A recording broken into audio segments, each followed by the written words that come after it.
నమస్కారం. HK6 TV ప్రతిక్షణం ప్రజాహితం. నారాయణపేట జిల్లా మక్తల్ పట్టణంలో కాంగ్రెస్ విస్తృత స్థాయి సమావేశంలో చల్లా వంశీచంద్ రెడ్డి కామెంట్స్.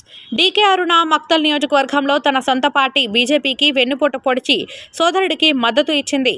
గద్వాల్లో కూడా ఒక వాల్మీకి బోయా కులస్తుని అసెంబ్లీ ఎన్నికల్లో బరిలో నిలబెట్టి బీసీ మహిళకు అన్యాయం చేసింది. డీకే అరుణకు రాజకీయ భిక్ష పెట్టింది కాంగ్రెస్ పార్టీనే. డీకే అరుణ తాను బీజేపీ పార్టీలో చేరిన తర్వాత తన పరపతి ఉపయోగించి మక్తల్ నారాయణపేటకు అదనంగా ₹1 కూడా కేంద్ర ప్రభుత్వం ద్వారా నిధులు తీసుకుని రాలేదు. బీజేపీ పార్టీ ఎంపీ అభ్యర్థి డీకే అరుణ ప్రజలను మభ్యపెట్టి ప్రజలను మోసం చేస్తూ ప్రజలకు అవాస్తవాలు తెలుపుతూ మరోసారి ఓట్ల కోసం అబద్ధపు ప్రచారం చేస్తుంది. ఓట్లు దండుకోవాలని చూస్తుంది.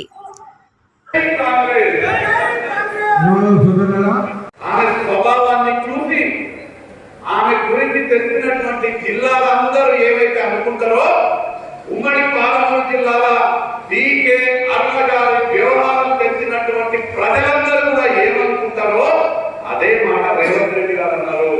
రాజకీయం చేయడం వేరు, పదవుల మీద నిలబడడం వేరు, ప్రజలతో జీవించడం వేరు.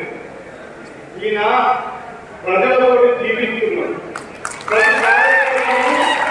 ప్రతి కార్యకర్తలు ప్రేమతోటి జిల్లా పరిషత్ చైర్మన్ గారు, మండల అధ్యక్షులు, 6 అడుగుల పొడుగు, 6 అడుగుల పొడుగు, ఇంత మంచి అధ్యక్షులు, మక్తల్ నియోజకవర్గ